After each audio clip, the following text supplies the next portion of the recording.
चलिए हेडिंग डालिएगा। Power B उसका आधा होगा, देखिएगा पावर आधा रहेगा वो, उसको लिखाएंगे, देखिए ना अभी आगे चल के। पहले फार्मूला प्रूफ कीजिए, फिर से हम उसको कराएंगे। उसको लिखा है ना, फिर से जैसे ही फार्मूला प्रूफ होगा ना तो उसमें हम अपने एग्जाम्पल में आपको देंगे बनाने के लिए। चलिए हेडिंग डालिएगा उसका दूसरा, रिफ्रैक्शन फ्रॉम कर्व्ड सरफेस। चलिए फार्मूला की ओर चलते हैं, प्रूफ की ओर। वो जो प्रूफ करने के बाद बहुत सारा चीज क्लियर होगा। वो refraction from curved surface, refraction from curved surface.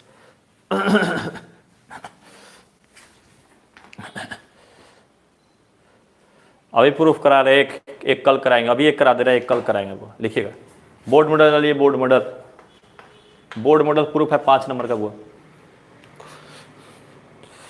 Refraction from curved surface, कल बोला कहाँ है, कल बोला काटे थे हम लोग, उठा दे। रिफ्रैक्शन फ्रॉम कर्व्ड सरफेस, वक्र सतह से अपवर्तन,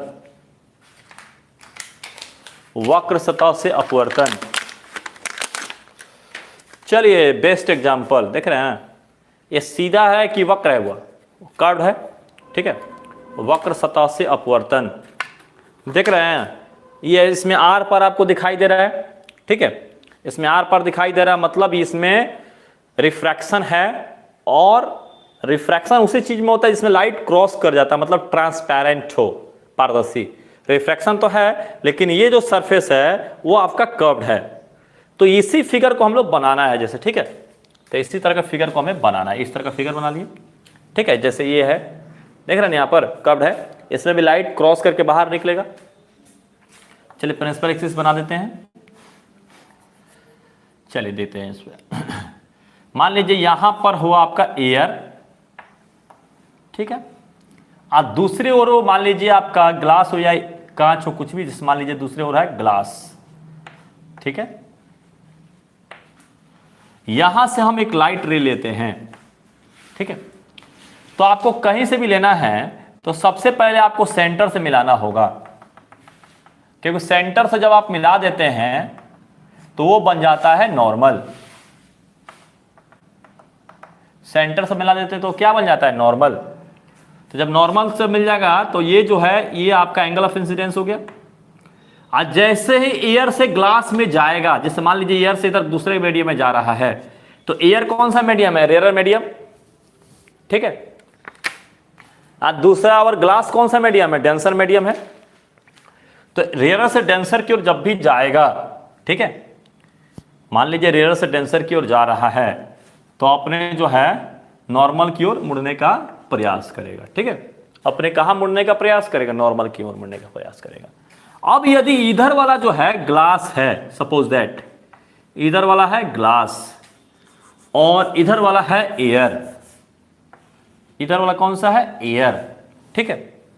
अब क्या करेगा, ध्यान दीजिएगा, अब यहां से क्या करेगा, अब इधर वाला ज्यादा डेंसर मीडियम है, ज्यादा मतलब सघन है, और इधर वाला रेयर मीडियम है, मतलब हल्का है। तो जब भी डेंसर से रेयर जाएगा तो ये आपका जो नॉर्मल है उससे क्या करेगा, दूर भागने का प्रयास करेगा, ठीक है। तो कहने का मतलब है, आप जो है वो सिचुएशन पर डिपेंड करेगा कि मीडियम कैसा है, उसी अनुसार से इसका रे खिंचाएगा। वो आपको पता है ना, रेयर से डेंसर और डेंसर से रेयर, ये दोनों आपको याद हो तो आप आराम से रे खींच सकते हैं वो। तो चलिए इसके यहां पर फिगर बनाते हैं, एक फिगर बनाते हैं बोले। चलिए फिगर एक बनाते हैं, ऐसा सरफेस होना चाहिए जो मेरे सामने देखिए प्रैक्टिकली दिखा रहा है, इस तरह से दिख रहा है, इस तरह से जो सरफेस है इसमें आर पार दिखाई दे रहा है, यहाँ पर इस तरह से प्रैक्टिकली देखिए, इस तरह सरफेस है, इसमें आर पार दिखाई देगा, इन रिफ्रैक्शन होगा, अपवर्तन होगा, ठीक है। अब जो है इधर μ1 है, इधर μ2 है, ठीक है। μ1 ज्यादा है और इधर का μ2 कम है।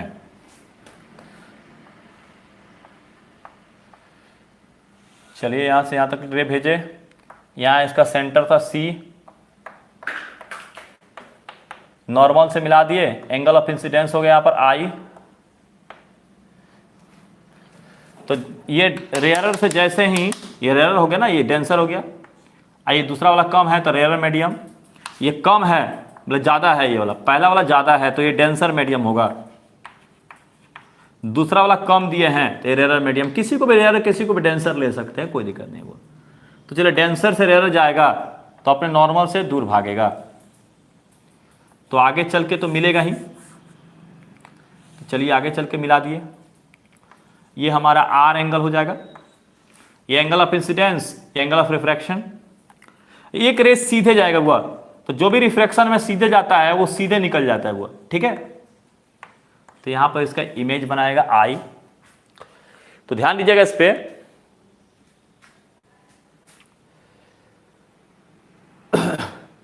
उसके लिए दोनों मीडियम सेम है, ठीक है। यहां पर ध्यान दीजिएगा, यहां पर ध्यान दीजिएगा, ये आपका गया है तो सेंटर से मिला दिए तो नॉर्मल हो गया, और नॉर्मल से मिला दिए तो एंगल ऑफ इंसिडेंस क्या हो गया, आई हो गया, ठीक है। फिर ये जो है इधर वाला जो है ज्यादा है इसका, ठीक है, ज्यादा दिए, किसी को भी ज्यादा किसी को भी कम, ठीक है। अब जैसे ये डेंसर से रेयर जाएगा तो आपके नॉर्मल से क्या करेगा, दूर भागेगा, कहीं जाकर काटेगा वो। तो ये पहला रे हो गया, और दूसरा रे जो सीधा गया वो सीधे निकल गया, तो जाके यहाँ पे काटा तो यहाँ पर इमेज बन गया कि नहीं बन गया। तो यहाँ पर ऑब्जेक्ट है, यहाँ पर इसका क्या इमेज है, एक रे ऐसे गया है और दूसरा सीधा गया है, पर काट दिया, इमेज हो गया हुआ। तो क्या लिखेंगे, माना एक कर्व सरफेस है, तो कर्व सरफेस का नाम लिख देते हैं ए, यहाँ पे लिख देते हैं पी, यहाँ पर ओ और यहाँ पे बी।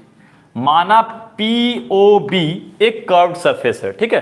कौन नाम है इसका, पहले नाम देखिए, पी ओ बी एक वक्र सतह है, मतलब कर्व सरफेस है, ठीक है, जिसके सामने ऑब्जेक्ट कहां पे है, ओ पे है, ठीक है। इसका इमेज कहां बन रहा है, आई पे बन रहा है। ऑब्जेक्ट के साइड का रिफ्रैक्टिव इंडेक्स μ1, दूसरे साइड का रिफ्रैक्टिव इंडेक्स μ2, ठीक है। एंगल ऑफ इंसिडेंस आपतन कोण आई, दूसरी ओर एंगल ऑफ रिफ्रैक्शन यानी अपवर्तन कोण आर, ठीक है। तब इस डाटा को पहले हम लिखेंगे, तब प्रूफ करने का प्रयास करेंगे। तो यहां पर लिख देते हैं अल्फा, यहां पर लिख देते हैं बीटा, और इस कोण को लिख देते हैं गामा, ठीक है। तो चलिए पहला लाइन क्या लिखेंगे, पी ओ बी एक कैसा सतह है, अपवर्तक सतह है, रिफ्रैक्टिव सरफेस है, कैसा, सीधा की टेढ़ा, टेढ़ा यानी वक्र है। तो लिखिएगा, पहले डाटा लिखिएगा, लेट, तब प्रूफ करेंगे वो। P O B is curved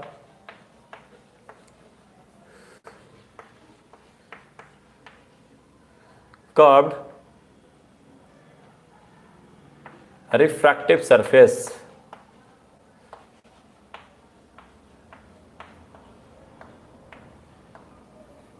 POB is a curved refractive surface। पहला लिखिए, एक बारी बारी से लिखिए, पहले बारी बारी से लिखिए, आराम आराम से क्लियर होता है, कोई दिक्कत नहीं होगा। कौन सा सरफेस हुआ, POB, ध्यान दीजिएगा, P कोई भी नाम दे सकते हैं, ABC भी लिख सकते हैं, ठीक है। POB बारी बारी से समझा ही ना रहे हैं, कहां जा रहे हैं, समझा ही ना रहे, अभी क्या कर रहे हैं, अभी डांस कर रहे हैं क्या, फिर से समझाइए, अभी क्या कर रहे हैं, डांस कर रहे हैं कि समझा रहे हैं, अभी तो वही काम कर रहे हैं। POB कौन सा सरफेस है, हुआ अपवर्तक सतह है, ठीक है। अब दूसरा पर देखिएगा, दूसरा लाइन क्या है, ये पहला एक सरफेस हम लोग ले लिए, ठीक है, तो इसका नाम दे दिया। दूसरा पर देखिएगा, ये जो रे है यहां पर कितने एंगल पे आया, आई एंगल पे आया, तो सेंटर से जब मिला देंगे तो नॉर्मल होगा, हुई सेंटर से जब मिला देंगे तो क्या होगा, नॉर्मल होगा, अविलंब होगा, तो आई एंगल पे है। ये इधर का डेंसर है, मतलब रिफ्रैक्टिव इंडेक्स ज्यादा है, और इधर का कम है, रिफ्रैक्टिव इंडेक्स कम है। जब भी डेंसर से रेयर की ओर जाएगा, जब भी डेंसर से रेयर की ओर जाएगा तो अपने नॉर्मल से क्या करेगा, दूर भागेगा।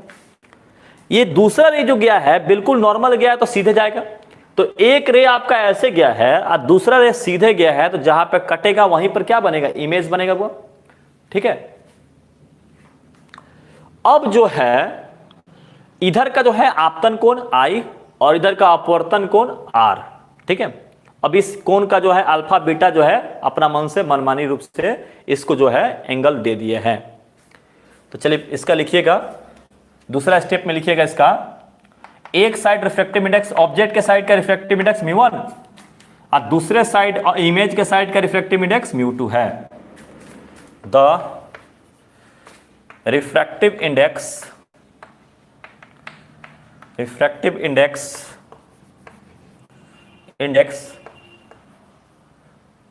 Of medium in the side of object μ1 and in other side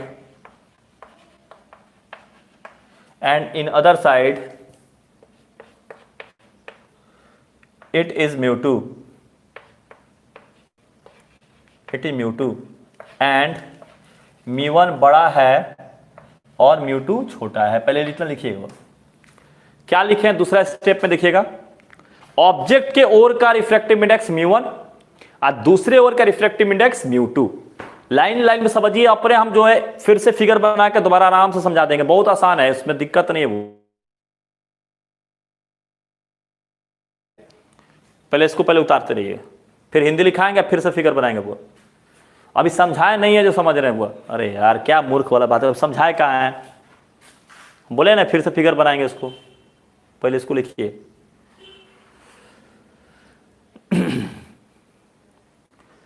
चलिए आगे देखिएगा, इसको आगे लिखते हैं अगला स्टेप में।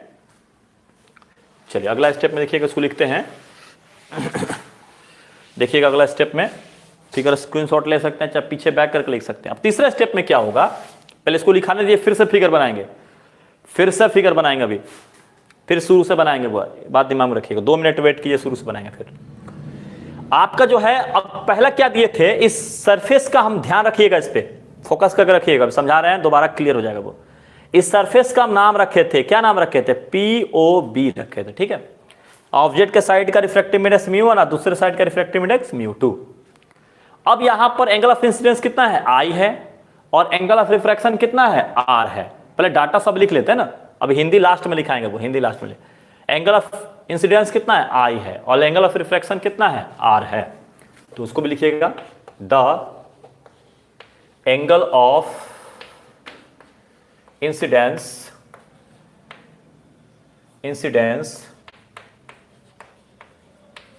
is I and angle of refraction is R। Angle of incidence क्या I है और एंगल ऑफ रिफ्रैक्शन क्या है, R है, ठीक है।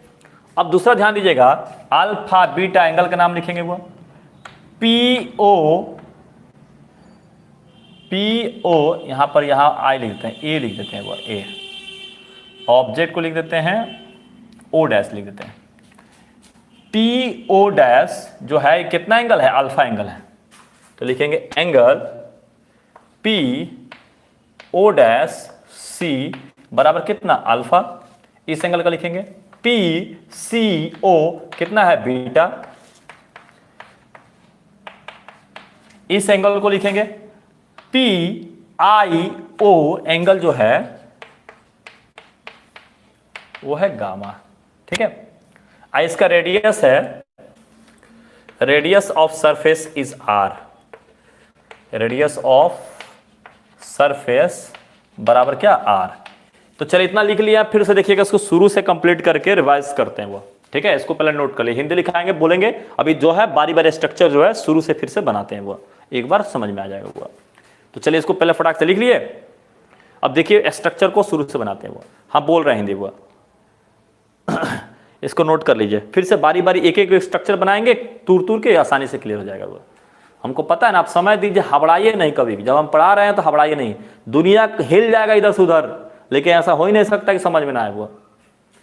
बस आप उस पर वहाँ पर समय देने के लिए वेट करते रहिए, वो समझ में आएगा वो।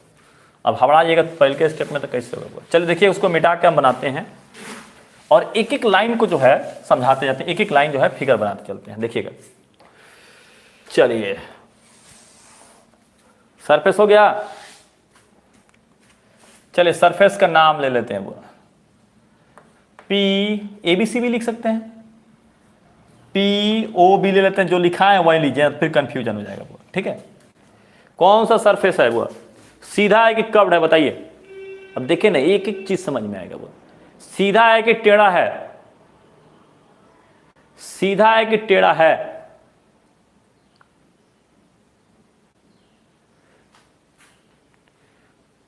बैकग्राउंड में यहां कोई आवाजें नहीं, आवाज आएगा। वो सीधा है कि टेढ़ा है? कर्व्ड है, ठीक है। नाम क्या है? माना एक वक्र सतह है जिसका नाम पीओ। हिंदी भी लिखते रहिए, चलो हिंदी लिखिएगा, इसलिए बोले इंग्लिश लिखा दिए हैं। हिंदी लिखते रहिएगा। माना पीओ बी एक वक्र सतह है, हिंदी लिखते चलिए। एक एक लाइन बनाएंगे, हिंदी लिख देंगे फट से। माना पीओ बी एक वक्र सतह है।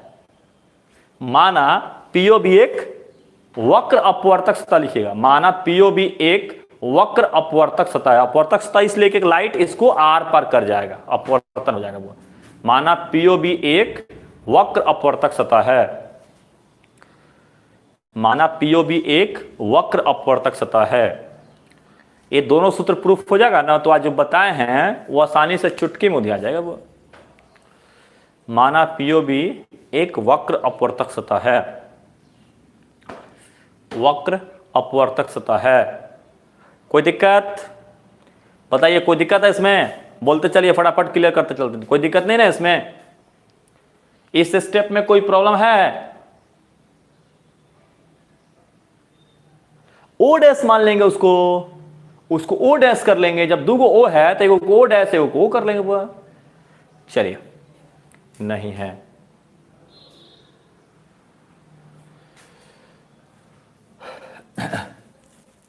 चलिए, अब हो गया। या इसको ए मान लेते हैं, इसको पी मान लेते हैं, और बी हो जाएगा ए पी बी। अब कंफ्यूजन नहीं ना होगा बुआ, कुछ भी मान सकते हैं बुआ। ए पी बी कर दिए, अब हो गया। नाम चेंज कर लीजिए आप लोग, ए पी बी पोल हो जाएगा ना, ए पी बी। चलिए चलिए, अब इसको हम प्रिंसिपल एक्सिस ले लेते हैं आप, ठीक है। अब यहां पर इसका सेंटर है, यहां पर ऑब्जेक्ट, इसको पी बना लीजिएगा ना। पी, जब कंफ्यूजन हो रहा है तो पी बना लीजिए, अलग बना दिए। पी, पी मतलब पोल। अब यहां पर ऑब्जेक्ट है, ठीक है। तो इधर का रिफ्रैक्टिव इंडेक्स μ1 और इधर का रिफ्रैक्टिव इंडेक्स μ2। तो क्या कहेंगे? वस्तु के ओर का अपवर्तनांक μ1 और दूसरे ओर का अपवर्तनांक क्या है? μ2 है। तो दोनों में रिलेशन हम लोग बताएंगे कि μ1 जो है ज्यादा है और μ2 क्या है? कम है। कोई ना कोई तो रिलेशन देंगे ना, ठीक है। तो क्या कहेंगे? जिस ओर ऑब्जेक्ट है उस ओर का अपवर्तनांक μ1 और दूसरे ओर का अपवर्तनांक, मीडियम का अपवर्तनांक μ2 है। तो चलिए हिंदी लिखिएगा। चलिए, लॉज ऑफ मोशन, अब एक बार लॉज ऑफ मोशन पढ़ाने जाएगा, एक्स्ट्रा समय पूछ लीजिएगा। हिंदी लिखिएगा। वस्तु के ओर के माध्यम का अपवर्तनांक, देखिए कितना आसानी से लिखा रहा है। वस्तु के ओर के माध्यम का अपवर्तनांक μ1, वस्तु के ओर के माध्यम का अपवर्तनांक μ1 एवं वस्तु के ओर के माध्यम का अपवर्तनांक μ1 एवं दूसरे तरफ के वस्तु के ओर के माध्यम का अपवर्तनांक μ1 एवं दूसरे ओर के माध्यम का अपवर्तनांक μ2 है। एवं दूसरे ओर के माध्यम का अपवर्तनांक μ2 है। एवं दूसरे ओर के माध्यम का अपवर्तनांक μ2 है। नाम चेंज कर लीजिए ना, एक जगह नाम चेंज कर देने से क्या हो जाता है? वो हल्का मिसप्रिंट हो जाएगा क्या? कहीं प्रूफ करने में जब प्रूफ करेंगे तो कंफ्यूजन हो गया, इसलिए नाम चेंज कर दिए। वो इस ओ को पी बना लीजिए ना, इसको ओ रहने दीजिए। यहां पर ओ था, इसको पी बना लीजिए। ओ को तो पी बनाना आसान है। वो ओ होगा, मान लीजिए यहां पर ओ होगा, तो ओ को हम, ओ जो था तो इसको हम ऐसे खींच देंगे ना, पी हो जाएगा, हो गया। क्या दिक्कत है? ओ को ओ रहने देंगे वो। चलिए, प्रूफ कराने में दिक्कत तो इसलिए हटा दिया। आइए इसके बाद लिखिएगा μ1 ग्रेटर देन μ2, इसको भी लिख लीजिए वहां पर, μ1 ग्रेटर देन μ2। अब बोलिए यहां तक कोई दिक्कत? तो यार ये इसको लिख लो ना, कंफ्यूजन हटाने के लिए कर दिए, कंफ्यूजन हो रहा था कुछ लोग को। एक वो सुधार लेगा तो क्या मर जाएगा, एक्सीडेंट हो जाएगा क्या? आत्महत्या कर लेगा क्या? सुधार लेगा एगो तो नोट्स खराब हो जाएगा। बाप रे, एगो ओ को पी बना लेने में नोट्स खराब हो जाएगा। जिंदगी खराब हो गया तो कोई बातें नहीं है, नोट्स खराब हो रहे हैं यहाँ पर। ऐसे ऐसे लड़के का ही करियर खराब होता है। वो कहता से कैरियर खराब हो गया, बोले दिन भर घूमेगा तो कैरियर नहीं खराब होगा। चलिए देखिए, नोट्स एगो लेटर से वो नोट्स खराब होता है। चलिए, लाइफ में आपको कितना बार खराब आएगा, कितना बार सही होगा, सबको सुधारना पड़ता है आपको, ठीक है। चलिए, आपको पता है कि लाइफ में कितना झटका भूकंप का झेलना पड़ता है, फिर टूट जाइएगा, फिर उठिएगा, फिर टूटिएगा, फिर उठिएगा। कभी भी सीधा नहीं रहता है। आदमी वही है, आदमी वही है जो कठिन परिस्थिति में कैसा व्यवहार करता है, वही आदमी का मेन स्ट्रक्चर होता है, वही जो है मेन उसका क्वालिटी होता है। आदमी का जो है व्यवहार सही स्थिति में नहीं देखा जाता है। मतलब आप विपत्ति में हैं, दुख में हैं, संकट में हैं, तो आपका क्या स्टेप हो रहा है, वही आपका जो है मेन स्ट्रक्चर है। जैसे मान लीजिए 2 मिनट का, अच्छा ठीक है 2 मिनट का हम एक बात बताते हैं। वो मान लीजिए 4 गो IAS हो गए, 4 गो IAS आ गए आपके पास, और आपको उनमें से इसी एक आदमी को जो है बोर्ड का अध्यक्ष बनाना है। सब तो IAS से है, सब पढ़ा लिखा है। 2 मिनट सुनिएगा, बहुत अच्छा बात बता रहे वो। सब चारों के चारों IAS हैं और सब एक बराबर पढ़े लिखे हैं। आप पढ़ाई का तो उसका तुलना नहीं कर सकते, तो उससे क्या आप पूछिएगा जिससे आपको पता लगे कि कौन बोर्ड के अध्यक्ष के लिए सही है। क्योंकि चारों IAS है, चारों के पास नॉलेज तगड़ा होगा, और उस चारों में से एक को चुनना है। पढ़ाई रहे वो, क्या ही बात बता रहे हैं, बताते नहीं वो। तो चारों में से एक आदमी को चुनना है, तो क्या पूछना होगा उनसे? तो पता है क्या पूछा जाता है उनसे कि उनमें से मान लीजिए 4 IAS में से किसी एक को बोर्ड का अध्यक्ष कहीं बना देना है, बिहारी बोर्ड का अध्यक्ष बना देना है, तो उनसे यही पूछना होगा कि जब आपके ऊपर कोई संकट आया तो आपने किस तरह से उसको हैंडल किया। सुनिएगा, आपके ऊपर जब कोई संकट आया, जैसे कोई संकट ले लेगा, माने कोई दंगा फसाद का भी संकट दे देगा आपको, या मान लीजिए बोर्ड में कोई 5 को टॉपर घोटाला हो गया, वो पूछ दे सकता है आपसे। मान लीजिए कहीं पे झगड़ा फसाद हो गया, तो आप उस तरह क्वेश्चन पूछता है वो। आपके ऊपर जब जब संकट आया तो आपके स्टेप्स कैसे लिए आपने, मैंने कैसे आपने उसको सोल्व किया, तो ये चीज उससे पूछा जाता है। नहीं पूछा जाता है कि अल्फा प्लस बीटा बराबर गामा बराबर कितना होता है, ये नहीं पूछा जाता है। वो कॉस 90 डिग्री बराबर कितना होता है, कॉस 180 डिग्री कितना होता है, ये सब नहीं पूछा जाता है उससे। वो सब तो सबको पता होगा, उसमें चारों के चारों को सब पता होगा। वो उसमें यही पूछा जाता है कि आप जो है कठिन परिस्थिति को कैसे हैंडल कर सकते हैं। जैसे मतलब मान लीजिए बोर्ड में या कहीं पे कठिन परिस्थिति आ जाए तो कैसे उसको आगे मतलब कैसे उसको, यहां तक कोई दिक्कत, यहां तक कोई दिक्कत, यहां तक दिक्कत नहीं ना किसी को? चलिए अगला स्टेप लिखते हैं। वो यहां तक किसी को, चलिए आगे बढ़ते हैं। अब चलिए यहां से यहां तक लाइन लेते हैं, ठीक है। ये ए पॉइंट है, ए पॉइंट है, ठीक है। तो जब भी प्रॉब्लम को सोल्व करने का प्रयास कीजिएगा, आगे जाइएगा। फ्लिपकार्ट और अमेजन ही प्रॉब्लम को सॉल्व करने का प्रयास किया है, बहुत आगे गया। क्योंकि वो प्रॉब्लम ये है कि बहुत सारा सामान जो है लोकल जगह पर नहीं मिलता है, वो दिल्ली मुंबई से खरीद के लाना पड़ता है। फ्लिपकार्ट आपके गांव में पहुंचा देता है। तो जब भी आप प्रॉब्लम को सोल्व कीजिएगा, आप बहुत आगे जाइएगा। किसी भी चीज प्रॉब्लम को सोल्व कीजिएगा तो चलिए ध्यान दीजिएगा। अब यहां सेंटर से मिला देते हैं, इसीलिए बोलते हैं प्रॉब्लम को झेलिए। सेंटर से मिला देते हैं तो ये तो नॉर्मल होगा। तो यहां पे हो गया आई एंगल, आपतन कोण, ठीक है। तो यहां पे डेंसर मीडियम है, ज्यादा है डेंसर, और यहां पे है रेयर।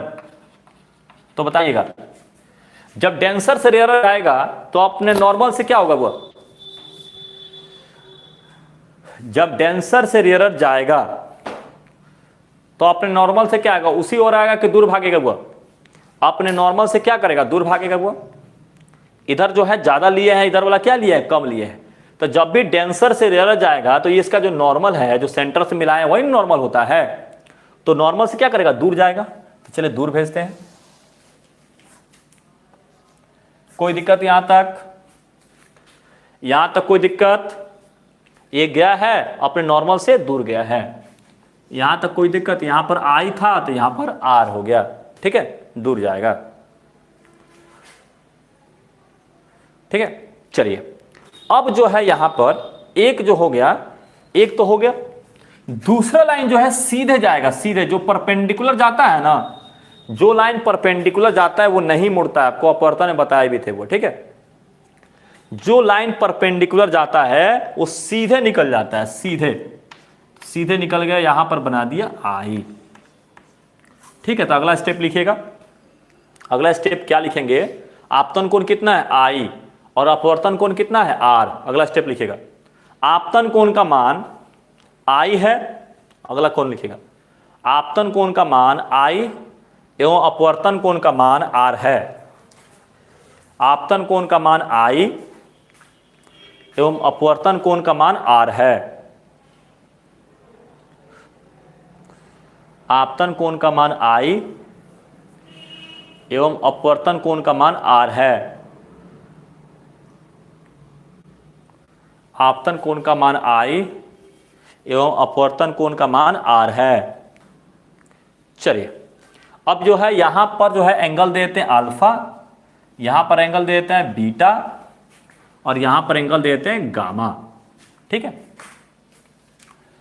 इसका रेडियस ले लेते हैं, यहां से यहां तक इसका रेडियस ले लेते हैं आर, ठीक है। यहां से यहां तक इसकी त्रिज्या जो कितना मान ले? आर मान लेते हैं। तो लिखिएगा इसकी त्रिज्या, इस सतह की त्रिज्या कैपिटल आर है, इस सतह की त्रिज्या कैपिटल आर है, इस सतह की त्रिज्या कैपिटल आर है। कोई बात नहीं, आराम से चलिए ना, समझ में पूरा क्लियर आना चाहिए। इस सतह की त्रिज्या कैपिटल आर है, कैपिटल आर है।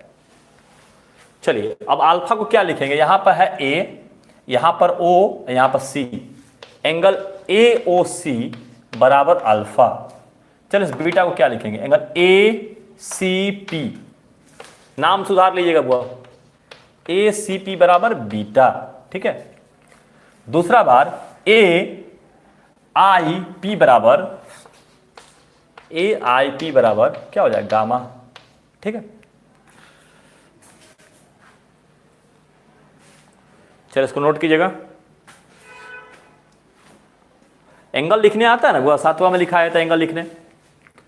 ए ओ सी बराबर अल्फा, ए सी पी बराबर बीटा, ए आई पी बराबर गामा। चलिए कोई दिक्कत? इसी के लिए हल्ला कर रहा था, नहीं आ रहा था, नहीं आ रहा था। अब बेंचो टेबल कुर्सी को आ गया होगा बुआ। अब प्रूफ लिखे बुआ, आगे चलते हैं। अब नहीं दिक्कत है किसी को बुआ? अब बेंचो टेबल कुर्सी को बुझा जाएगा बुआ। चलिए अब प्रूफ लिखते हैं, ठीक है, प्रूफ करते हैं। देखिए करना क्या है, ध्यान दीजिएगा, ठीक है। देखिए करना क्या है इसमें। सबसे पहले जो है हमें जो है ध्यान दीजिएगा, जो भी एंगल होता है आपको त्रिभुज में पता है, ध्यान दीजिएगा, पहला जो त्रिभुज में पता है कि दो अंदर का जो एंगल होता है, जैसे मान लीजिए अल्फा और बीटा, दो अंदर के एंगल जो होते हैं वो आपके बाहरी एंगल के क्या होते हैं? बराबर होते हैं।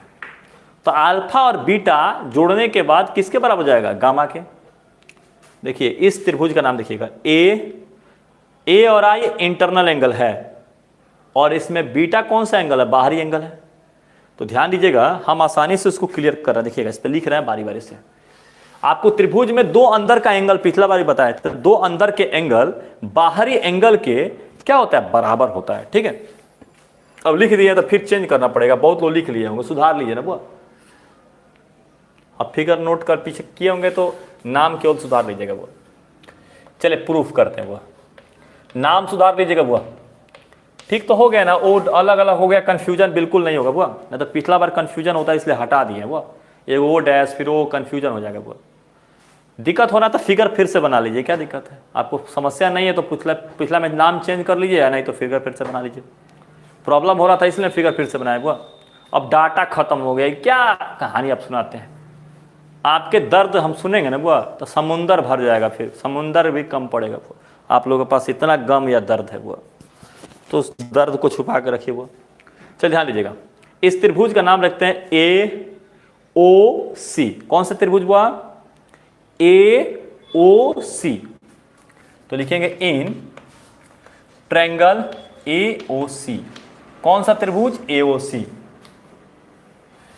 इन त्रिभुज, प्रूफ लिखिएगा, इन ट्रायंगल ए ओ सी। कौन सा ट्रायंगल? ए ओ सी। ठीक है, तो क्या कहने का मतलब है, इसमें दो अंदर का एंगल बाहरी एंगल के क्या होता है? बराबर होता है। तो क्या लिखेंगे? The sum of two distant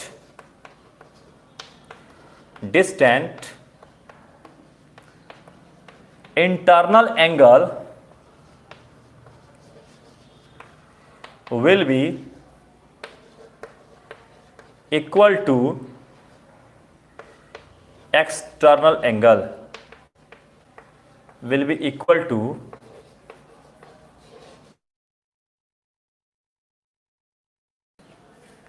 दो अभिमुख अंतःकोणों का योग, दो अभिमुख अंतःकोणों का योग, दो अभिमुख अंतःकोणों का योग बाहरी कोण के बराबर होता है। दो अभिमुख अंतःकोणों का योग बाहरी कोण के बराबर होता है।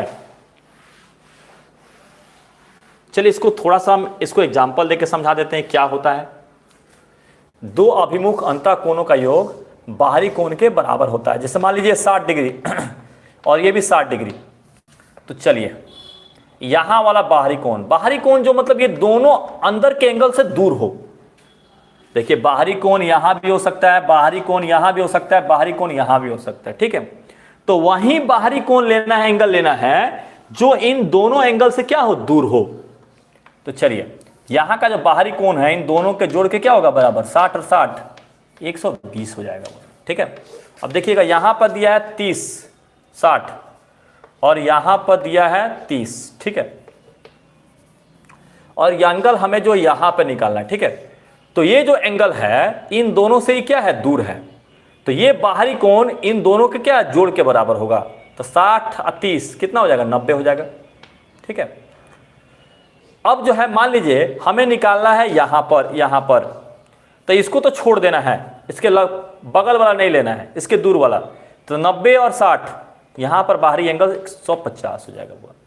चलिए 30 यहां पर लेना है तो इसके बगल वाला छोड़ देना है, जो दूर बचेगा 90 और 30 120 बचेगा।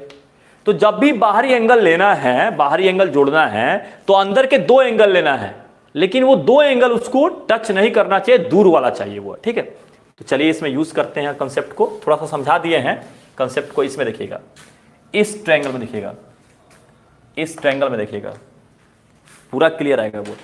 ठीक है, इस त्रिभुज में देखिएगा। अब इसमें ये बाहरी एंगल बीटा है कि नहीं? बीटा बाहरी एंगल है। दो अंदर के एंगल अल्फा और यहां पे क्या है? आई है, यहां पर लिख सकते हैं ना आई। अल्फा और आई के जोड़ के बराबर है। ये अल्फा और आई दोनों किसके बराबर होगा? बीटा का, क्योंकि बीटा से दोनों एंगल क्या है? दूर है, अंदर में है लेकिन दूर है। ठीक है, तो क्या लिख देंगे? बीटा किसके बराबर होगा? अल्फा और किसके? आई के बराबर होगा। अल्फा प्लस आई के जोड़ के बराबर होगा। समीकरण फर्स्ट नोट कीजिएगा इसको, कोई दिक्कत? नोट कीजिए फटाक से वो। अल्फा और आई के जोड़ के बराबर होगा, मतलब बीटा इसका कौन सा एंगल है? इस त्रिभुज में बीटा बाहरी एंगल है। तो दोनों अंदर के एंगल का जोड़, आंतरिक यानी इंटरनल एंगल का सम बाहरी एंगल के बराबर होता है। किसी को दिक्कत हो गया? किसी को दिक्कत? फास्ट पढ़ा, दिक्कत नहीं ना किसी को? चलिए आगे बढ़ते हैं। अब जो है, अब कौन से ट्रायंगल लेते हैं? इस ट्रायंगल का नाम लेते हैं, पूरा कंप्लीट ट्रायंगल, पूरा कंप्लीट लेते हैं। देखिए कौन सा ट्रायंगल लेंगे? ए सी और आई, पूरा देखिएगा, ए सी और कौन सा आई, पूरा कंप्लीट लेंगे। ध्यान दीजिएगा, नाम आपकी बात क्या लेंगे, ए सी और आई, ए सी और आई, ये ट्रायंगल लेंगे। तो अब वही फॉर्मूला क्या है, सिमिलरली, सिमिलरली मतलब उसी प्रकार से वही चीज यूज करेंगे। सिमिलरली इन ट्रायंगल ए सी आई, ए सी आई, ऐसे, ठीक है। तो देखिएगा इसमें बीटा और गामा दोनों अंदर के एंगल हैं और आर बाहरी एंगल है। ध्यान दीजिएगा, बीटा और गामा दोनों अंदर के एंगल है, आंतरिक एंगल, ठीक है। और यहां पर आर जो इसका कौन सा एंगल है, बाहरी एंगल है। बीटा और गामा कौन सा एंगल है, आंतरिक एंगल है, और आर इसका कौन सा है, बाहरी एंगल है। तो क्या लिखेंगे, आर इज इक्वल टू, यार इसका बाहरी एंगल है, कौन से एंगल के, बीटा और गामा का जो आंतरिक एंगल है, इससे तो दोनों दूर है, दूर होना चाहिए। बीटा और गामा दोनों जोड़ने के बाद किसके बराबर होना चाहिए, आर के बराबर होना चाहिए, क्योंकि बाहरी एंगल जो है दो अंदर के एंगल के क्या होता है, जोड़ के बराबर होता है। समीकरण नंबर सेकेंड, नोट कीजिएगा इसको, नोट कीजिएगा।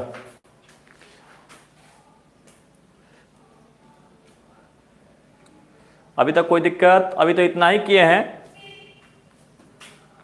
थोड़ा फास्ट कर देंगे ना तो और चिल्लाने लगेगा, कोई नहीं दिक्कत है, थोड़ा आराम आराम से कर रहे हैं वो, भले थोड़ा ज़्यादा समय लग जाए, वो थोड़ा लेट ले कर देंगे, लेकिन पता चलेंगे ना, बुद्धि आ जाएगा फिर। चलिए, इस स्टेप को हम चाहते, इस स्टेप को चाहते, देखिएगा इस स्टेप को हम चाहते यहां पर, तो ऐसे भी लिख सकते थे, कॉमा आई बराबर, ये अल्फा जाकर हट जाएगा, बीटा माइनस बढ़ा के एक स्टेप आगे बढ़ा लीजिएगा। पहला में जो समीकरण लिखे थे, बीटा बराबर अल्फा प्लस आई, तो आई यहां रहने दिए, ये अल्फा जाके इसमें से क्या हो जाएगा, घट जाएगा। तो भाई थोड़ा आसान कर दिए, पहले का समीकरण को, पहले का समीकरण थोड़ा सा सुधार लीजिए, आगे चल के फायदा रहेगा वो। ये तो ठीक ही है, बीटा बराबर अल्फा प्लस आई दोनों जोड़ दिए, अब आई बराबर लिखेंगे तो ये अल्फा जाग के बीटा में से क्या हो जाएगा, घट जाएगा वो। चलिए अब स्नेल्स लॉ का यूज करते हैं, देखिएगा, चलिए स्नेल्स लॉ का यूज करते हैं। हो गया यहां तक, किसी को दिक्कत? चलिए अब यहां तक आगे करते हैं। Using Snell's law, using Snell का लॉ, स्नेल्स लॉ, स्नेल के लॉ का क्या करते हैं, यूज कर रहे हैं, मतलब प्रयोग कर रहे हैं। Using Snell's law, using Snell's law, Snell के नियम का प्रयोग करने पर, देखिए कितना आराम से, भले समय लगेगा लेकिन पूरा क्लियर हो जाएगा, एक एक पार्ट क्लियर होगा हुआ। तो sine I by sine r is equal to mu two by mu one, यही ना स्नेल का नियम है वो। Sine I by sine are बराबर mu two by mu one, यही जो है स्नेल का नियम है, जो अपवर्तन के नियम में लिखाए थे वो, ठीक है। साइन आई, आई मतलब आपतन कोण, angle of incidence, R refraction angle, ठीक है, mu two by mu one. तो चलिए आपको जो है प्रिज्म में बताए थे, जब एंगल छोटा हो, एंगल जो है छोटा हो, उस कंडीशन में आपको साइन आई, ध्यान दीजिएगा, इफ हियर ध्यान दीजिएगा, i and r are very small angles, are very small angles, i और आर जो है बहुत छोटे कोण हैं। तो आई और आर छोटा कोण होगा तो आपको बताए भी थे कि साइन आई लगभग बराबर हो जाएगा कितना, आई के बराबर, और साइन आर लगभग बराबर हो जाएगा किसके, आर के बराबर। इसके पहले प्रिज्म में बताए थे, देखिए एक बार फिर बता देते हैं, प्रिज्म में बताए थे आपको, देखिएगा यहां पर आपको बताए थे कि साइन थीटा बराबर जो होता है साइन 0 डिग्री बराबर, देखिएगा साइन 0 डिग्री बराबर आपको बताए थे, साइन 0 डिग्री बराबर कितना होता है, 0 होता है बताए थे, ठीक है। तो साइन 0 डिग्री बराबर 0 होता है, तो साइन 0.000 डिग्री बराबर भी 01 डिग्री बराबर भी, तो जितना डिग्री होगा उतना ही तो इसका वैल्यू भी होगा। ध्यान सुनिएगा, पिछला बार बताए थे वो। तो साइन थीटा लगभग थीटा के बराबर हो जा रहा है, पेज में बताए थे वो। तो साइन आई भी आई के बराबर हो जाएगा। तो आपको बताए थे कि 0 डिग्री बराबर साइन 0 डिग्री बराबर 0 है, यानी एंगल में भी 0 और वैल्यू में भी 0। सुनिएगा वो, यानी आपको बताए थे कि एंगल में भी 0 तो वैल्यू में भी 0। तो जो भी वैल्यू 0 के आसपास में हो, मतलब बहुत छोटा हो, वो इसी प्रॉपर्टी का पालन करेगा। साइन 0 डिग्री बराबर 0 तो एंगल में भी 0 और वैल्यू में भी 0, तो साइन थीटा बराबर भी थीटा और साइन आई बराबर भी आई। ये कब होगा? जैसे आप मोतिहारी में रहते हैं, तो मोतिहारी में जो नियम आपका काम करता है, तो आसपास के शहरों में भी वही नियम काम करेगा, आसपास के जगह पर भी। ठीक है, तो 0 पे जो काम कर रहा है, तो 0 के जो भी नजदीक होगा, कॉस के लिए 1 होगा, वो 0 के जो नजदीक होगा उस पर वही नियम काम करेगा। मतलब बहुत छोटा होगा तो 0 के नजदीक ही ना होगा वो। तो साइन 0 पर वैल्यू 0, मतलब एंगल में भी 0 और थीटा में भी 0 और वैल्यू में भी 0, तो साइन थीटा बराबर भी थीटा, साइन आई बराबर भी आई। तो चलिए इसको नोट कीजिएगा, इसको अगला स्टेप में बढ़ जाते हैं। क्यों लिए हैं? साइन आई और आई के बराबर कब होगा? आर और आर के बराबर कब होगा? जब एंगल छोटा होगा। चलिए बताए भी थे, लिखाए भी थे, हिंदी लिखिएगा। स्नेल के नियम का प्रयोग करने पर, स्नेल के नियम का प्रयोग करने पर, स्नेल के नियम का प्रयोग करने पर, स्नेल के नियम का प्रयोग करने पर, तो चलिए इसको लिख लीजिए। इसका हो जाएगा स्नेल के नियम का प्रयोग करने पर, इसका लिख लीजिए, ये sine I by sine are बराबर μ2 बाई μ1। ठीक है, इसका लिखिएगा। चूंकि आई और आर बहुत छोटा कोण है, चूंकि आई और आर बहुत छोटा कोण है, इसलिए चूंकि आई और आर कॉस रहेगा तो 1 आएगा वो, कॉस 0 डिग्री पर 1 होगा तो छोटा कोण भी तभी 1 आएगा वो। साइन और टैन के लिए एक जैसा होता है वो। चूंकि आई और आर बहुत छोटा कोण है, इसलिए साइन आई लगभग बराबर होगा आई के, साइन आर लगभग बराबर होगा आर के।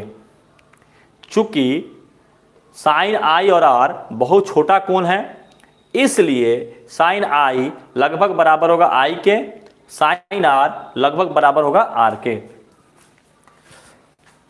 चलिए आगे देखिएगा इसको।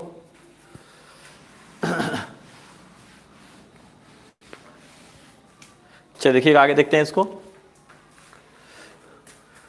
तो चलिए साइन आई की जगह पे लिख देंगे, नाउ साइन आई बराबर आर था, sine I by sine R था μ2 बाई μ1। तो साइन आई की जगह पर हम लिख देते हैं लगभग, और साइन आर के जगह पे लिख देते हैं लगभग आर। तो साइन आई हट जाएगा, लिख देंगे आई, साइन आर हट जाएगा, लिख देंगे आर μ2 बाई μ1। चलिए क्रॉस मल्टीप्लाई कर देते हैं, ये हो जाएगा μ1। चलिए आई और आर का वैल्यू पुट कर देते हैं तो अच्छा रहेगा। समीकरण 1 और 2 में आई और आर दोनों का मान निकाल के रखे हैं। ठीक है, आई और आर का मान निकाल कर रखे हैं। समीकरण 1 से आई का मान बोलिए, तो समीकरण 1 से आई का मान बोलिए। यहां पे किए हैं साइन आई को आई कर दिए हैं, साइन आर को आर कर दिए, क्योंकि छोटा है इसलिए वो।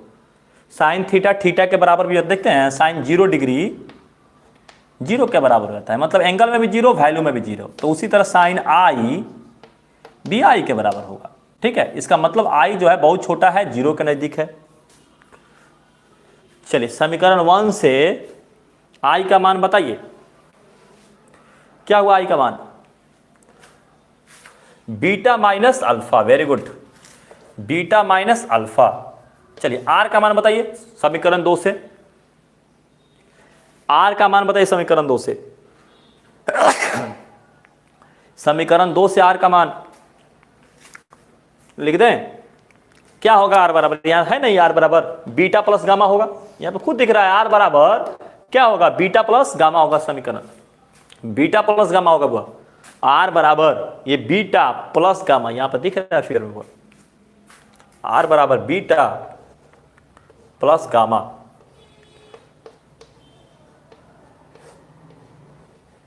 चलिए इसको नोट कीजिएगा, चलिए इसको नोट कीजिएगा, बन जाएगा। अब आगे सोल्व करेंगे तो बनेगा। हो गया नोट?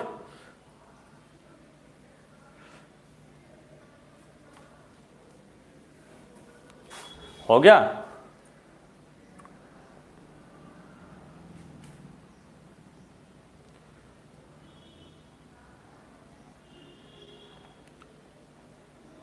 चलिए हो गया नोट।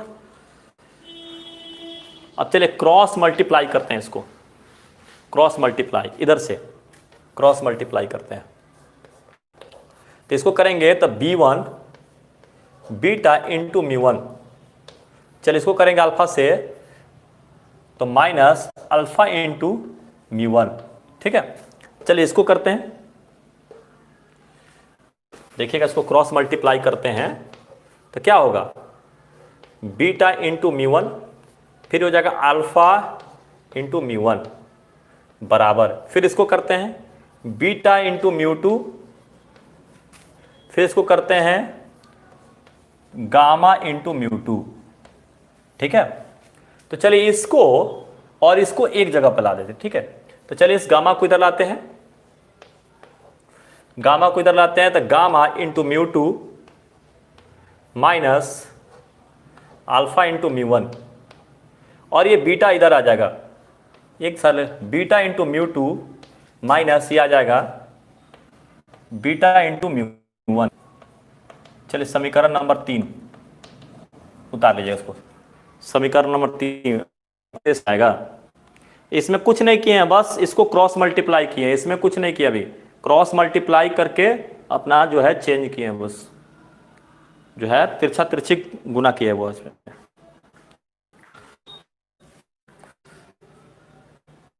क्रॉस मल्टीप्लाई कर दीजिए, दिक्कत हो जाएगा, गुना में दिक्कत नहीं होना चाहिए, वो गुना में दिक्कत नहीं होना चाहिए। अभी नहीं कि गुने में दिक्कत कर दे, गुने में ही लिपोत के बराबर कर दे, गुना में प्रॉब्लम नहीं होना चाहिए वो।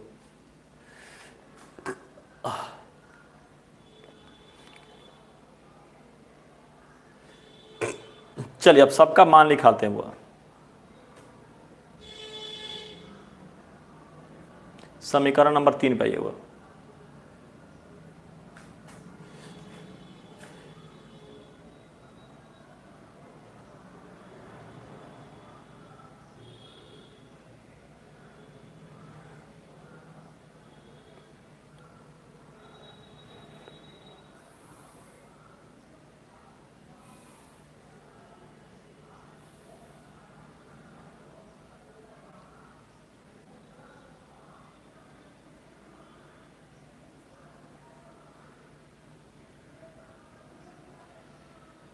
चले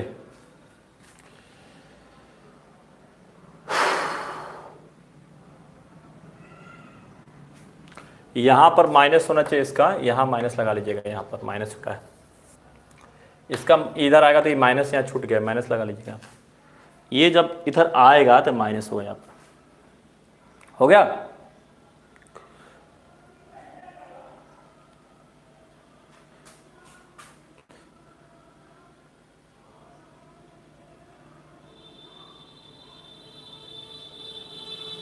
चलिए चलिए इसमें रखते हैं, आ जाएगा। अब चलिए देखिएगा इस पे हम जो है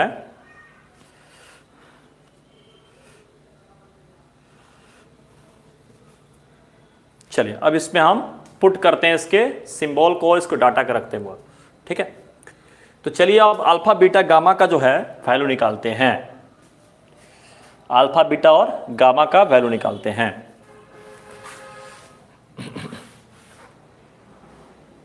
चलिए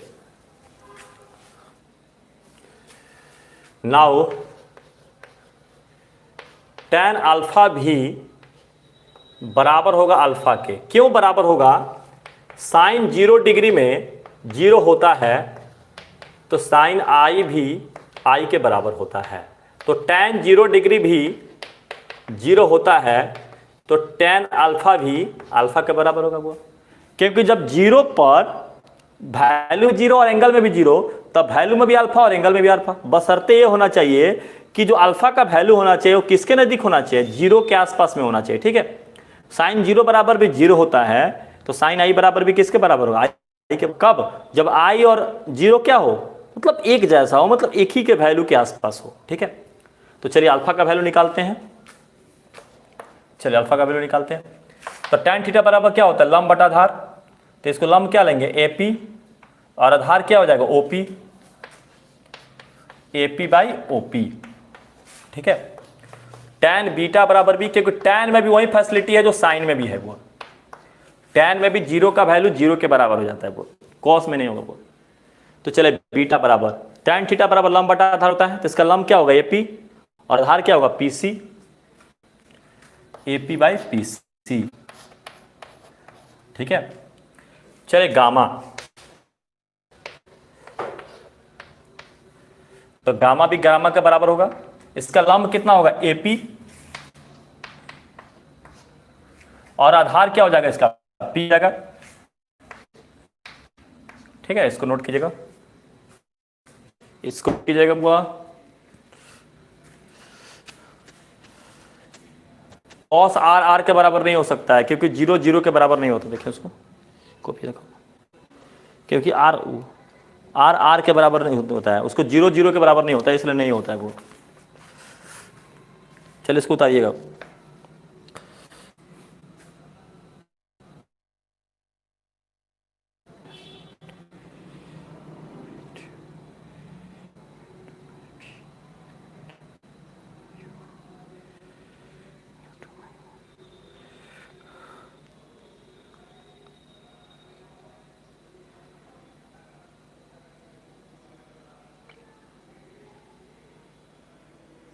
हो गया जल्दी करिए।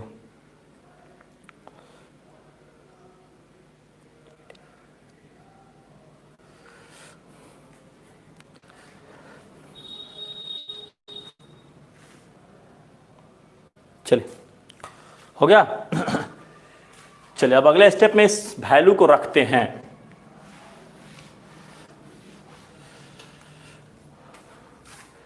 tan थीटा बराबर लंब बटा आधार तो आपको आता ही है वो।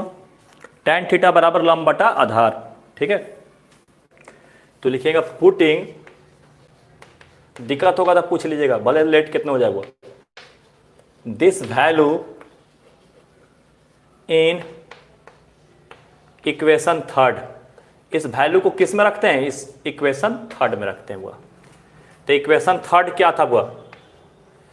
Minus gamma into μ2। ठीक है, माइनस μ1 इंटू अल्फा बराबर beta into μ2 minus beta into μ1। ठीक है, यही इक्वेशन थर्ड था। तो चलिए गामा का वैल्यू क्या आया है? गामा का वैल्यू बताइए। गामा का वैल्यू आया होगा, इसका लंब कितना है? AP, आधार कितना है? PI। गामा का वैल्यू आया होगा, इसके लंब क्या है? AP, आधार क्या है? PI। तो AP बाई PI। ठीक है, इंटू μ2। तो बड़ा लंबा हो जाएगा, इसको मिटा दे क्या? इसको मिटा देते हैं, फिगर बनाना होगा, बड़ा हो जाएगा समीकरण, इसलिए मिटाना पड़ेगा। चलिए माइनस μ1, अल्फा कितना हो जाएगा वो? ये भी लंब बटा आधार होगा। चलिए लंब होगा AP, आधार हो जाएगा PO। लंब हो जाता कितना? AP, और इसका आधार कितना? P हो जाता। चलिए इसमें बीटा कॉमन कर लेते हैं, μ2 माइनस μ1। चलिए ना बीटा का वैल्यू रख ही देते हैं ना। AP हो जाएगा लंब, और आधार हो जाएगा C तक जाना है PC। तो चलिए सब में कॉमन है AP, सब में कॉमन है AP, तो AP को काट दिए। माइनस μ2 बाई PI, चलिए minus mu one by P O, mu two minus mu one by P C. अब चलिए साइन कन्वेंशन पुट करते हैं, देखिएगा टैन थीटा बराबर क्या होता है बुआ जी, लंब बटाधार होता है। टैन थीटा बराबर लंब बटाधार होता है, लंब बटाधार। तो टैन थीटा बराबर लंब बटाधार होगा आपका, ठीक है। जैसे मान लीजिए एंगल है अल्फा, तो ये ए है, ये पी है, वो ओ है, तो टैन थीटा बराबर इसका लंब क्या होगा, एपी होगा, इसका आधार ओपी होगा या पी होगा। और जब छोटा एंगल है तो अल्फा, टैन अल्फा भी किसके बराबर होगा, अल्फा के बराबर। क्यों, क्योंकि टैन 0 डिग्री बराबर भी 0 होता है, तो एंगल में जो वैल्यू है वैल्यू में भी वही आ रहा है। तो एंगल में भी अल्फा हो तो वैल्यू में भी अल्फा आएगा। कब, जब एंगल जो है 0 के आसपास में हो। क्या एक ही चीज रिपीट करवाते हैं। अब चलिए साइन कन्वेंशन पुट करते हैं, आंसर आ जाएगा वो। पुटिंग साइन कन्वेंशन, कितना आराम आराम से कर रहा है, इसमें दिक्कत हो जाएगा तब बाप फिर दिक्कत हो जाएगा। पुटिंग साइन कन्वेंशन, तो चलिए साइन कन्वेंशन का यूज करते हैं, चिन्ह का यूज करते हैं, ठीक है। कन्वेंशन का यूज करते हैं चिन्ह परिपाटी का यूज करने पर, ठीक है। अब देखिएगा इसमें चिन्ह देखते समय थोड़ा ध्यान दीजिएगा। इस साइड में देखिएगा यहां पर ऑब्जेक्ट है, यहां इसका सेंटर है, यहां इसका इमेज है। ध्यान दीजिएगा, यहां पर ऑब्जेक्ट है, यहां पर सेंटर है, यहां पर इसका इमेज है। तो ऑब्जेक्ट को तो हमेशा निगेटिव लेकर रख चलिएगा वो, ठीक है। ऑब्जेक्ट डिस्टेंस को हमेशा निगेटिव लेके चलिए, जितना भी रियल इमेज होता है ना, ऑब्जेक्ट डिस्टेंस को हमेशा क्या लेके चलना है, निगेटिव लेके चलना है वो। तो ऑब्जेक्ट के साइड में ये भी है, तो रेडियस भी निगेटिव हो जाएगा वो। आज ये दूसरा साइड में है तो ऑलरेडी पॉजिटिव हो जाएगा। नहीं है, ऑब्जेक्ट को हमेशा निगेटिव लेके चलिए, जब तक रियल ऑब्जेक्ट है नहीं निगेटिव है वो। तो ऑब्जेक्ट निगेटिव हो गया तो उसके साइड में जो भी है निगेटिव हो जाएगा। आज दूसरा जो है साइड में जैसा क्या होगा, पॉजिटिव होगा। दिक्कत हो गया ना, दिक्कत हो गया तो आप पीछे से बैक करके भी देख सकते हैं। इतना आराम आराम समझाया है ना, वो आराम के लिए हो जाएगा। तो जो ऑब्जेक्ट के साइड में है वो क्या होगा, तो आपका O और C दोनों ऑब्जेक्ट के साइड में नेगेटिव होगा। दूसरा साइड इमेज है तो वो क्या होगा, पॉजिटिव होगा। हर चीज को इतना डिटेल कर करके समझा, इसमें दिक्कत हो गया तो आप फिजिक्स के लायक नहीं है वो, फिजिक्स के लायक है ही नहीं वो। पी आई बराबर प्लस भी हो जाएगा, इमेज ऑब्जेक्ट को हमें सिर्फ लेना है, ठीक है। रेडियस जो है वो भी उसी साइड में, इसलिए नेगेटिव हो जाएगा। चलिए अब पुट करते हैं माइनस। अब कितना धीरे धीरे कराए, इतना ना धीरे धीरे करा दिए कि मौने उगता गया वो। पी आई की जगह पर लिख देख सकते हैं प्लस भी, ठीक है, minus mu one. P O की जगह पर minus U, mu two by mu one. P C की जगह पर माइनस आर, ठीक है। चलिए माइनस कट जाएगा प्लस हो जाएगा, तो क्या लिख सकते हैं, इस माइनस को इधर भेज देते हैं, इस माइनस को इधर भेज देते हैं, ये तो प्लस हो जाएगा म्यू टू बाई भी। ये प्लस है तो ये माइनस हो जाएगा, ये माइनस खत्म हो गया। छोटा स्टेप तो बना ही सकते हैं ना माइनस को, प्रूफ। इस माइनस को इधर भेज दिए हैं तो ये माइनस और माइनस मिलकर प्लस हो गया, लिख दिए। ये पहले से ही माइनस माइनस प्लस था, तो ये माइनस के आ जाने से ये माइनस होगा, इसका माइनस तो खत्म हो गया वो।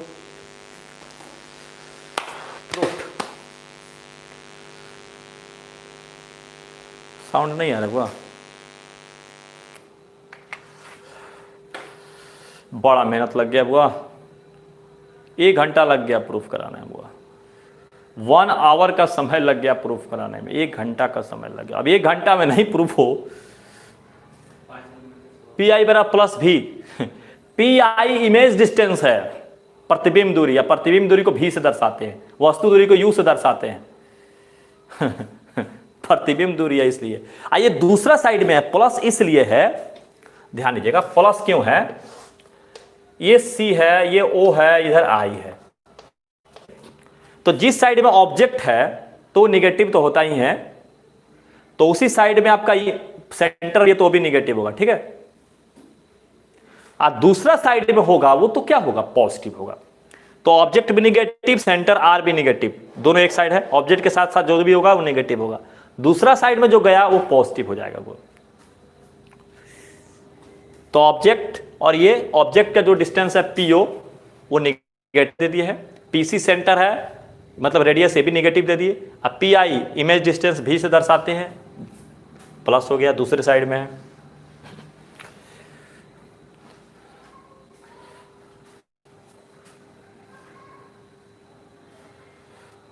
शॉर्ट प्रोसेस नहीं है बुआ, 5 नंबर का है, शॉर्ट कीजिएगा तो नंबर भी शॉर्ट हुआ, 5 नंबर का निश्चित आएगा, गारंटेड।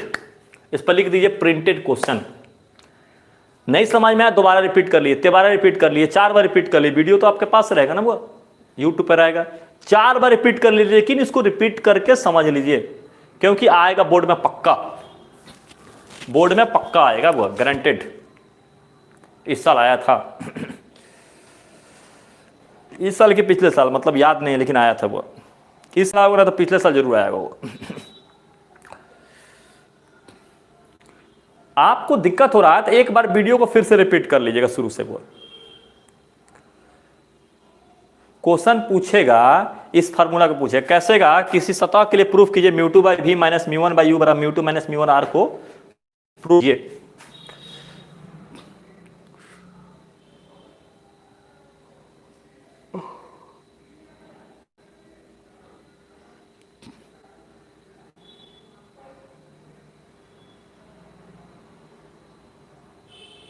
पिछले साल आया हुआ, इस साल नहीं आया हुआ, तो पिछले साल निश्चित होगा वो।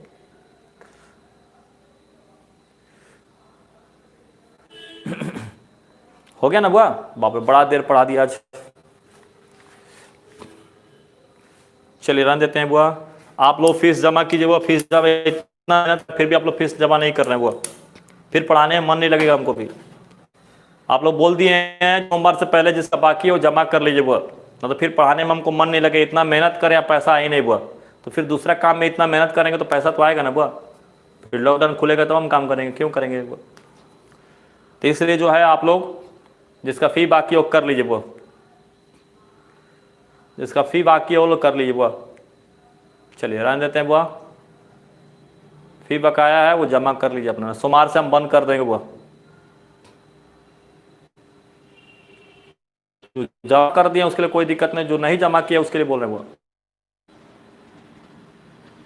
चलिए आपको कहाँ जमा करें, गूगल पे दे दिया है ना वो, गूगल पे नंबर यहाँ पे दे देते हैं, यही गूगल पे नंबर है वो, अकाउंट नंबर भी डाले हुए हैं ग्रुप में वो, ये गूगल नंबर है, इस पे गूगल पे कर सकते हो आप, गूगल पे आप गूगल पर डिटेल पूरा चल जाता है। आपको लगता है कि चल जाएगा तो दिक्कत हो जाएगी, गूगल पे करने पर रिकॉर्ड हो जाता है आपके पास, ठीक है। ये गूगल पे नंबर है 8809476624, ठीक है, 8809476624, ठीक है। हाँ एक बार 4000 दे सकते हैं वो, ठीक है, एक बार चाहें तो दे सकते हैं, लॉकडाउन के चलते 500 छूट दिए हैं वो, नहीं तो 4500 रुपया लिया, 4500 5000 रुपया लिया है पहले वो, लॉकडाउन के चलते जो है आप 4000 दे सकते हैं एक बार में वो। सोमवार से पहले जमा कर लीजिए आप लोग, बहुत लोग भेज भी दिए हैं, बहुत लोग भेज भी दिए हैं। पे फोन करना होगा ना तो अकाउंट नंबर डाल देते हैं ना, अकाउंट नंबर डाल देते हैं, पे फोन करना है तो अकाउंट नंबर डाल देते हैं यहाँ पर वो, आप लोग कर लीजिए वो, दिक्कत हो रहा है नहीं तो फिर हम नहीं करा पाएंगे क्लास। ये अकाउंट नंबर है HDFC IFSC कोड 4855 और ये नाम है राहुल कुमार चौबे वो, ये आप पे फोन चेक कहीं से भी कर सकते हैं आप, ठीक है, आप स्क्रीनशॉट लेके अपना कर। ये अकाउंट नंबर है, ये IFSC कोड है, ये नाम है हुआ, ठीक है। चलिए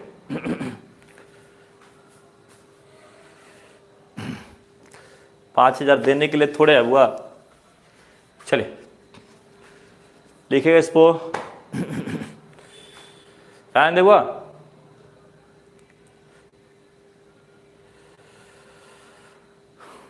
ऑफर चेंज हो रहा था, फ्लिपकार्ट से सामान नहीं खरीदता है कभी हुआ, वही सामान कभी 1000 खरीदता है, पता चले कोई सामान बाद में चल के 3,000 में हो जाएगा वो, कभी 5,000 में खरीदता है, पता चल के बाद में वही सामान 3,000 का जाएगा फ्लिपकार्ट से पैसा मांगने। सामान समय समय के अनुसार से चेंज होते रहता है वो। कभी वही सामान आपको ऑफर में 5,000 में मिलता है, पता चले बाद में चल के वही सामान जो है भाव कम हो जाता है। हमें मोबाइल खरीदे 27,000 का, अभी मिल रहा है 24,000 में, तो कहेंगे मेरा पैसा दे दीजिए जाके, उसे दे देगा? नहीं देगा ना वो, सब चेंज होते रहता है। चलिए रन देते हैं वो, आप लोग प्रयास कीजिए वो स्क्रीनशॉट ले लीजिए इसको कर देने के लिए वो।